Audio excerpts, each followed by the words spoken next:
Another day, another dollar. Thank the Lord for another 24. God, I knew that was you. Quick correctional officer video.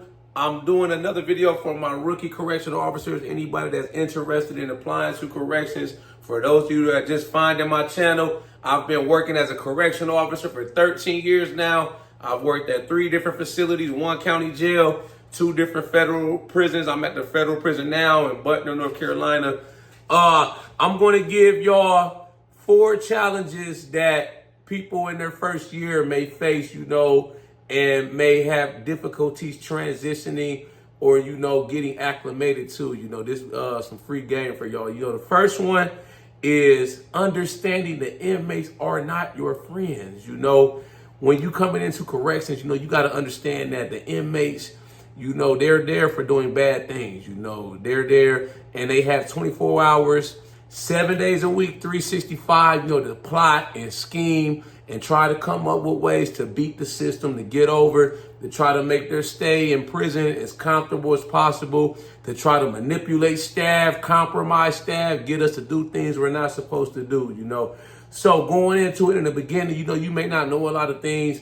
You may be trying to familiarize yourself with the policy, the procedure, how things go, so you have to always go into it assuming that inmate, when they're in your face, they're trying to be extra friendly. They asking you questions. They trying to fish for information. They have an ulterior motive. You know what I'm saying?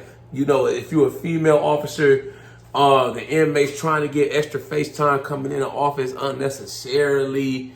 Trying to, just find a reason to come in the office and to talk to you, stay, linger around. You got to cut that out. You got to nip that in the bud from the get-go. You know what I'm saying?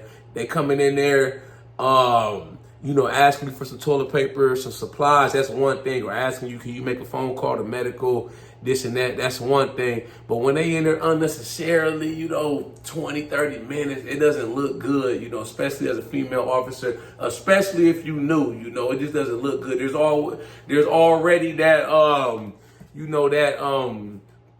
notion that female officers are all sleeping with the inmates. So you don't want to give that vibe off. You don't want to give the inmates that impression. You know what I'm saying? But yeah, like I said, the inmates, they always got ulterior motives. You got to think now, you dealing with people that are in there for things like, fraud, writing fraudulent checks, robbing people, swindling people out of their money, con artists, all kind of people from all different types of walks of life, so you don't know who's who, what their ulterior motive is, they start small too. They always start small. They ask you little questions, oh, did you see the game last night, CO? This and that. Well, who's your favorite team? Oh, that's my favorite team. It may not even be their favorite team. They may just be making up some stuff, trying to see how far they can get in, so you always got to be aware of that. Excuse me. And always be on your P's and Q's when it comes with inmates, because that's how they manipulate. That's how they try to compromise staff. Always think they always got something. What's in it for them? That's what always goes through my head. What's in it for you? You know what I'm saying? Even if I don't say that to their face, I'm always thinking, you got to play chess. It's chess inside the prison system, man, not checkers. You got to always be thinking 2 moves ahead, because the inmates, man, you give them the first opportunity, they're going to try to spin you. They're going to try to manipulate you. They're going to try to compromise you the first chance they get, so always be aware of that. The next thing that rookie officers may face, a challenge that you may face is dealing with the shift work and the mandates. One thing about working in corrections, it's never ending. It's 24 hours, 7 days a week, 365, just because it's a holiday or it's Christmas, New Year's, the weekend, we just don't shut down the prison and let all the inmates go home. Somebody has to always be there 24/7. There has to be a certain amount of people on every shift, and the thing with corrections these days is that prisons and jails nationwide are short-staffed, so when they're short-staffed, and like I just mentioned, when you have to have a certain amount of people on the shift, if there isn't a certain amount of people, to cover the next shift, the sergeant or the lieutenant is going to have to hire, or they're going to have to force somebody from the previous shift to work over. It just is what it is. If they can't find nobody to volunteer, the next their next tool that they're going to have to use is mandating people. That's something you just got to get used to. That's something you got to go into expecting. It's going to happen a lot. It's going to happen often. They should tell you when you sign up, to apply for the job and you make it to the hiring process, the interview. Can you deal with shift work, having to work long hours, having to work weekends and holidays? It's just a part of the process. You have to accept it for what it is. It gets better as you get more time, man. You can kind of manage your schedule. And as you get more seniority, you can start getting weekends and holidays off. But in the beginning, you got to go into it expecting not to get none of that. That's just the nature of the beast. My first year, I remember when I worked, when I went from the county jail and I got on with the feds, my first year, man, I was all over the place, man. I might be working first shift, the beginning of the week, halfway through the week, they done flipped me. I'm on third shift. I'm like, damn, they got me working 2 different schedules in 1 week. I'm like, man, I'm all over. One time I had to work 9 days straight without a day off. The lieutenant, that's just how he scheduled it. It's just all, when your rookie year rolls around, they kind of throw you anywhere and plug you in on the schedule where they need you at. It's all based off of where they need you at. People are out on leave, vacation, sick leave, military, stuff like that. People in training. So they just kind of plugging you in, where they got a whole way. Like I said, I had to work 9 days straight. One time I didn't get no days off. The lieutenant looked out on the back end. He gave me a 4-day weekend and whatnot. But you just got to go into it expecting you at the bottom of the totem pole. So, you ain't going to get the premier shifts. You're not probably going to get day shifts. You're probably not going to get the weekends off in the beginning, depending on the institution that you're at. A lot of things in corrections, it's all based off of seniority.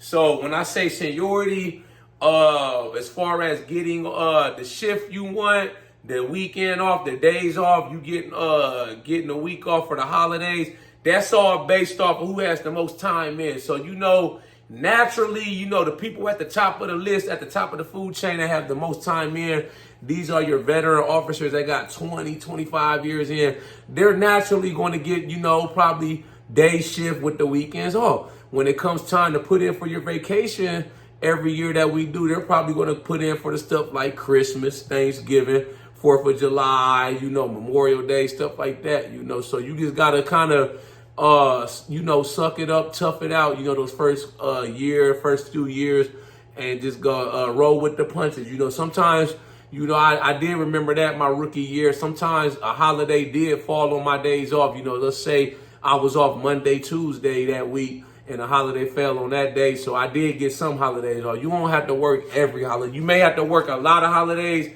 and weekends, but you will get some holidays and some weekends off, So I'm just trying to pre-warn y'all going into it, you about to start or you thinking about applying.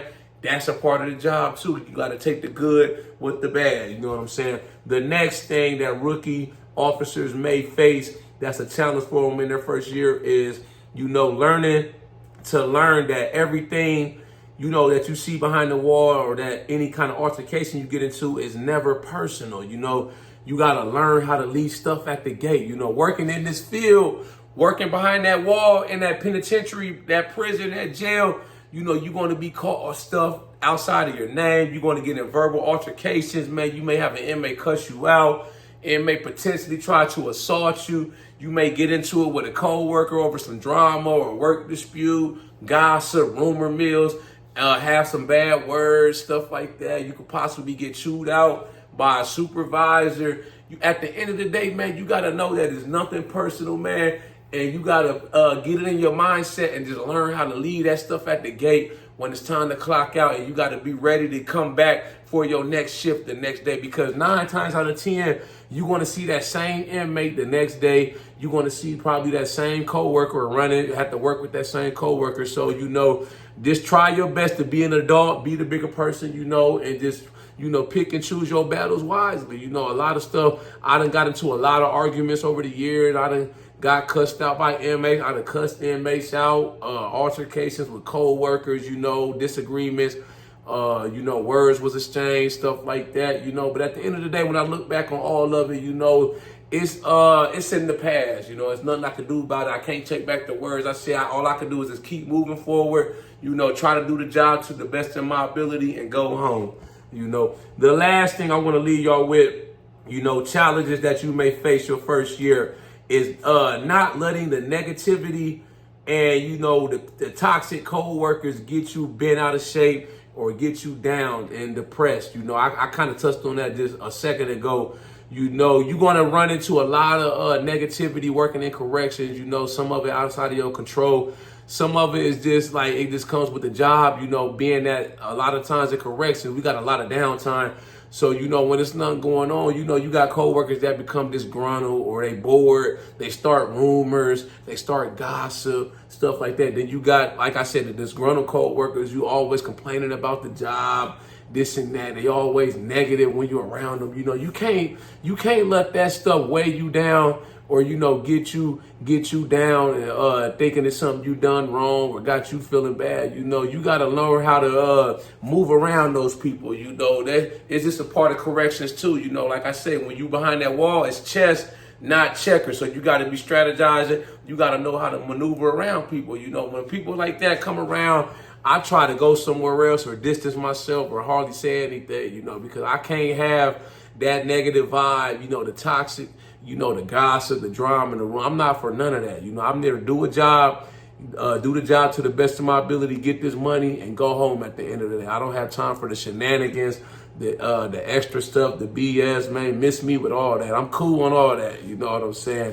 Y'all like this video, make sure you subscribe to my channel at The Ghetto Bodybuilder. Follow me on Instagram, TikTok at The Ghetto Bodybuilder. I got the merchandise for sale. Shop with me on my website, www.theghettobodybuilder.com. Y'all got any comments, questions, concerns, any ideas or topics for future videos? Drop a comment. I'll be sure to get back with you as soon as I can. Y'all know how we coming. Let's get motivated.